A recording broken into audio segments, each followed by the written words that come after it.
Welcome, everyone. I can't tell you how strange it is to be doing this in an empty sanctuary, but we do live now in trying, stressful times. And I will speak more to that during our joys and sorrows. But next Sunday, we hope to be able to stream the service live. And lots of members are working hard to make that happen, and I want to send out a big thank you to all those people. So please email to me your joys and sorrows. The deadline will be Friday at noon, and we will include your joys and sorrows in the service. Welcome to our online service.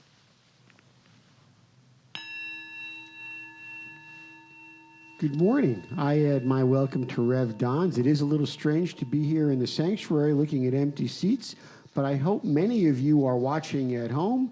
I think we're going to try a little bit of singing. I will play the piano and sing. We will have the words on the board, and I invite you at home either to listen or lift your voice in song. You can do it standing. You can do it sitting. I've tried to pick some hymns that most people know, and we're going to start out with Sound Over All Waters. We'll do just the first two verses.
Principles to live by. This is our second principle.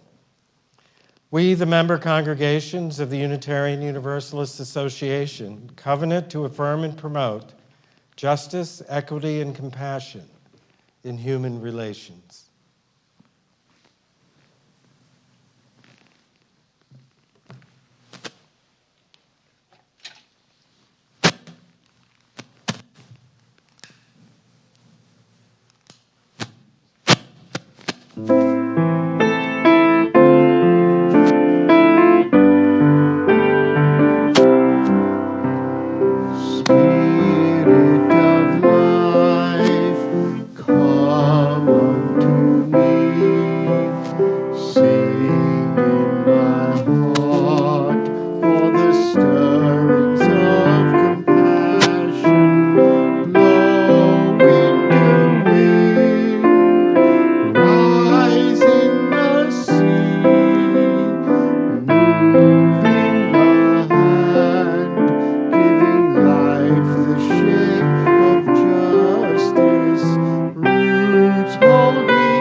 For our joys and sorrows, I like to drop one stone in the water for all of us and for all that we're going through and how unusual this is and that we're all in this together.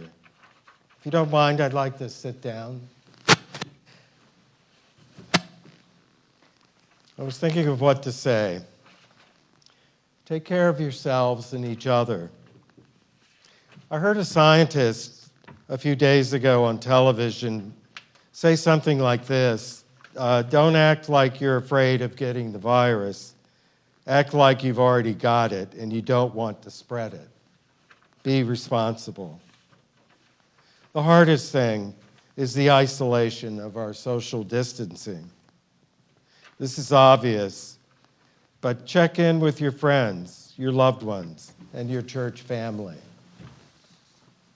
Hang in there, love each other, realize we are all one, and that we have a great need to get rid of the silliness of our divisions over race, class, gender, and religion.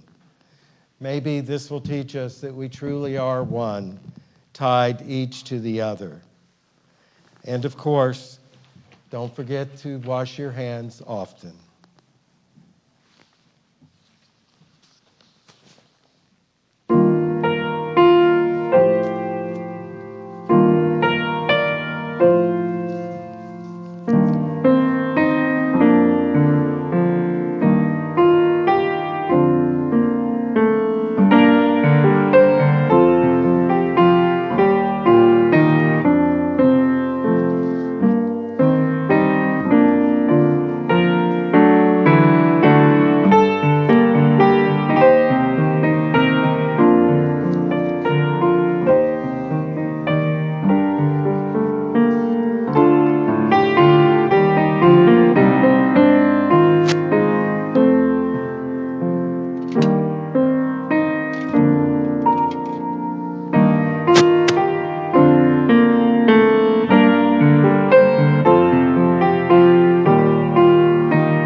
Please join me in a moment of meditation, which will be followed by silence.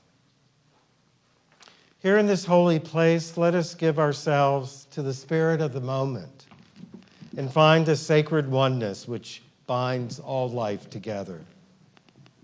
We know that much is beyond our ability to change, and boy, have we learned that in the last few weeks. Yet life calls us still to act in compassion and fairness wherever the opportunity presents itself. Let us seize the strength of the ritual. Let us remember, renew, and relive the taste of hard-fought struggles in the human search for justice. We are hungry for the lessons of the past and for guidance toward the promise of the future. May we be open to all that expands our awareness and welcome all to enter our embrace.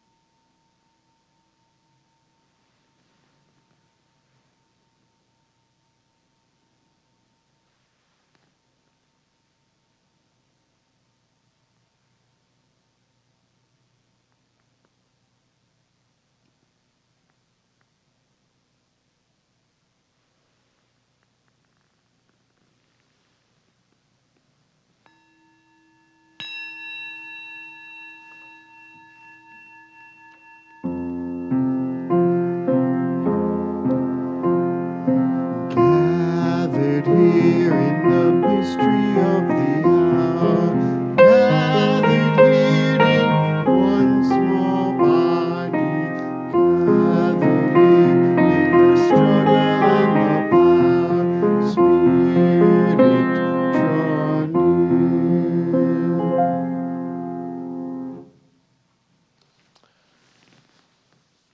I've decided to follow the sermon schedule that we have planned out for the rest of the year, and to do those for the services that are online.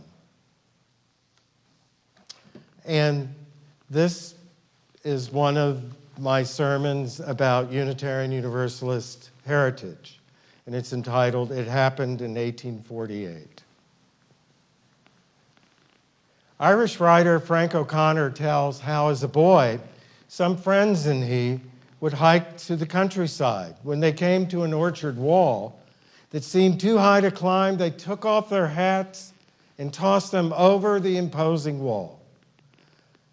Then they had no choice but to climb over. Today we celebrate two women who also acted in faith and hope, Susan B. Anthony and her friend Elizabeth Cady Stanton. An historical plaque in the lobby of the First Unitarian Church in Rochester, New York reads, "In reverent gratitude to the sisters Susan B. Anthony and Mary S. Anthony, for many years members of this religious society, devoted pioneers in the women's suffrage movement, and remembrance of the brave little band of women, several of them connected to our society, who on August 2nd, 1848, ratified the proceedings of the first Women's Suffrage Convention, called a fortnight earlier in the village of Seneca Falls, and adjourned to the city of Rochester." Susan B. Anthony did not attend the convention, although her parents and Sister Mary did when it reconvened in the Rochester Unitarian Church. She was teaching school elsewhere. She was, however, a bit bemused at her family's participation and even teased them about it. Susan B. Anthony was raised a Quaker. When the family moved to Rochester in 1845, they joined the Hicksite Quakers. Finding the local meeting not in sympathy with the anti-slavery movement, the family and a number of other Quakers gradually began to identify with the Unitarian Church. Susan B. Anthony signed the membership book on January 1st, 1893, though she had attended the church for over 40 years. That's even common today in our ranks. In her famous interview with Nellie Bly, she was asked, "Do you pray?" "Anthony, I pray every single second of my life, not on my knees, but with my work. My prayer is to lift women to equality with men. Work and worship are one with me. I cannot imagine a God of the universe made happy by my getting down on my knees and calling him great." Anthony continues, "The religious persecution of the ages had been carried on under what was claimed to be the command of God. I trust those people who know so well what God wants. I distrust those people who know so well what God wants them to do, because I notice it always coincides with their own desires." Anthony's longtime dearest friend, Elizabeth Cady Stanton, was born in 1815 in Johnston, New York. By contrast, Stanton had a Scotch Presbyterian upbringing in which the devil was very real. "Stanton, everything we like to do is a sin. I'm so tired of that everlasting no, no, no." Her father, Judge Cady, distraught when his only son died, once said to her in words she never forgot, "Oh, my daughter, I wish you were a boy." Imagine hearing that as a daughter.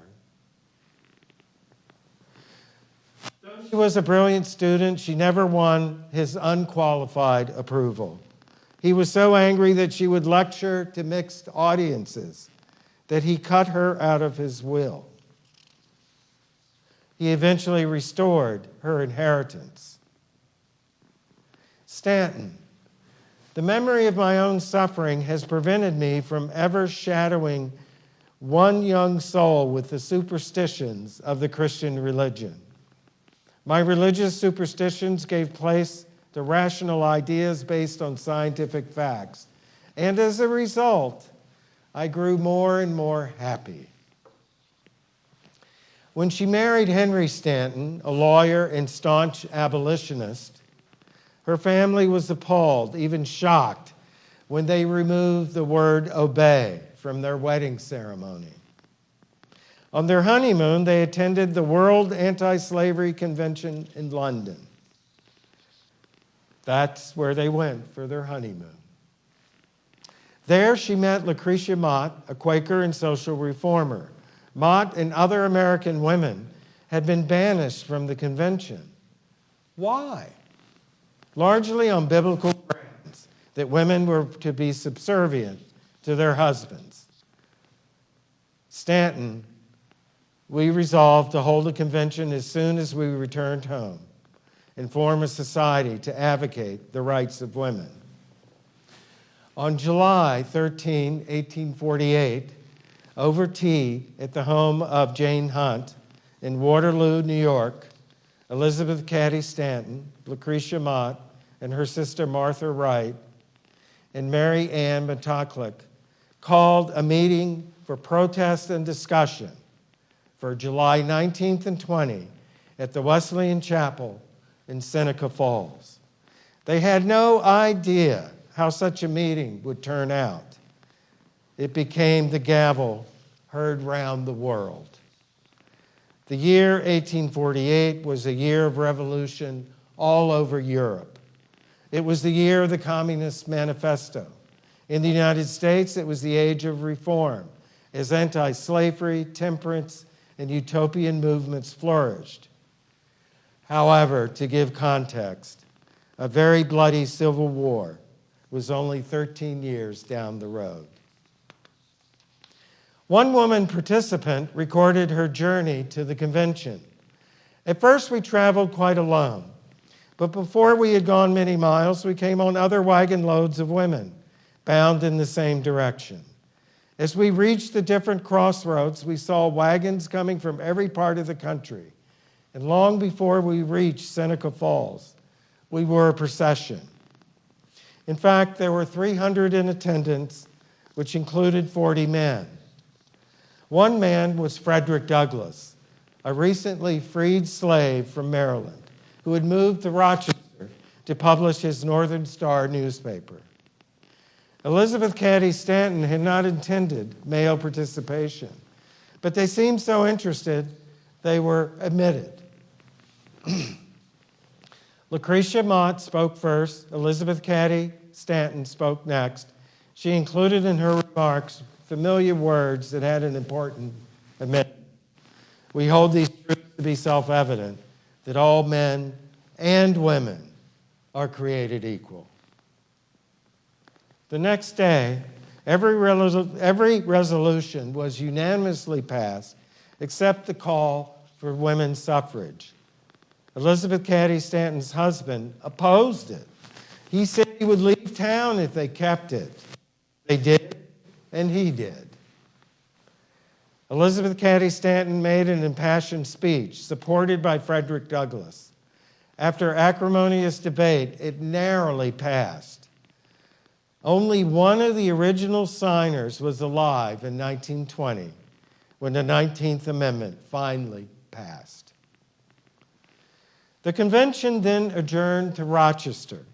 There, the suffrage resolution passed by a wide margin. The revolution had begun. However, the event had struck a raw nerve in the nation. One newspaper called the convention a mass of corruption, heresies, ridiculous nonsense, and reeking vulgarities which these bad women have vomited forth for the past 3 years. It was in the context of the fallout from that convention that Susan B. Anthony and Elizabeth Cady Stanton became friends.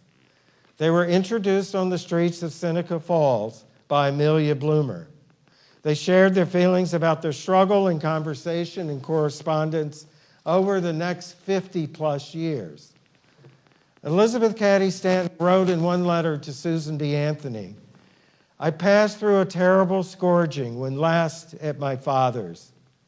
I can't tell you how deep the iron entered my soul. I never felt more keenly the degradation of my sex. Remember his comment to her, "I wish you were a boy." To think that all in me, of which my father would have felt a proper pride had I been a man, is deeply mortifying to him because I am a woman. But I will both write and speak. Sometimes, Susan, I struggle in deep waters. They did not always see eye to eye. Elizabeth Cady Stanton was a lively, creative mind. She tended to move from issue to issue. When Susan B. Anthony steadfastly focused on women's suffrage. Then, too, Anthony at times resented the domestic responsibilities Cady Stanton and others had, which kept them out of the fray. Anthony, those of you who have the talent to do honor to poor womanhood have all given yourselves to baby making and left poor brainless me to do the battle alone. Anthony continues in another correspondence, I would not object to marriage if it were not that women throw away every plan and purpose of their own life to conform to the plans and purposes of the man's life. When she learned that Lucy Stone was pregnant, she wrote to her, Lucy, neither of us have time for such personal matters. Both became a remarkable team. Susan B. Anthony, a Quaker become Unitarian, whose faith was in changing the world. Elizabeth Cady Stanton, a Scotch Presbyterian, become, and listen up, become a freethinker whose impassioned mind and eloquent voice moved millions. In 1902, 4 years before her death, Anthony wrote to Cady Stanton, we little dreamed that half a century later we would be compelled to leave the finish of this battle to another generation of women. But there is an army of them where there was just a few, handful. Stanton, if I had the slightest premonition of all that was to follow that first convention, I fear I should not have had the courage to risk it at all. Our successors have big work before them, much bigger, in fact, than they imagine. We are only the stone that started the ripple, but they are the ripple that is spreading and will eventually cover the whole pond. Like Frank O'Connor and his friends, Susan B. Anthony and Elizabeth Cady Stanton took off their hats and threw them over the high walls. They knew they had to climb over to get their hats. And so should we throw our hat over the wall. Today, women are paid 82% of what men are paid. The pay gap has barely budged in a decade. A report from the Institute for Women's Policy Research estimates that a woman in Wyoming has a 144-year wait for equal pay. In California, the calculation is a 27-year wait. The Paycheck Fairness Act would improve the scope of the Equal Pay Act, which has not been updated since 1963. The most needed updates are stronger incentives for employers to follow the law, to enhance federal enforcement efforts, and to prohibit retaliation against workers asking about wage principles, about wage practices. These are things that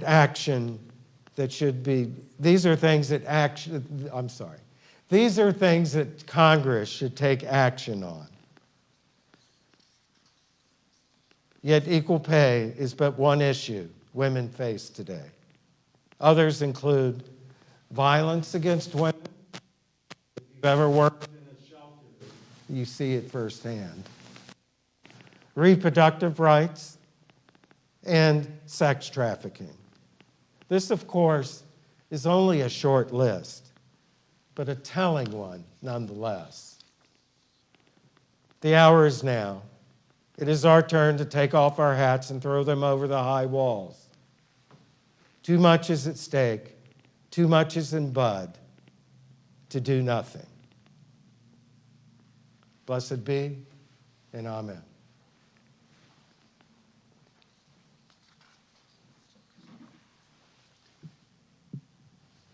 Our closing hymn is going to be Now Sing We of the Brave of Old, because the words really go with Reverend Don's message. And we'll sing the first two verses only.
Our closing words are from Margaret Mead, and to many of you are familiar. Never doubt that a small group of thoughtful, committed citizens can change the world. Indeed, it's the only thing that ever has. Be safe, take care of one another, remember to wash your hands. Love to you all, and remember we have a whole church family that we can lean on in these trying times. Well, I was thinking about what to play for a postlude, and I know many of us have wanted to have travel plans, which we've had to postpone or cancel, and we're all getting a little crazy hanging around our houses. And so I was thinking, where can we possibly go that it's still safe? And so I think we should take a trip to the moon, and I think maybe most of you will recognize this melody.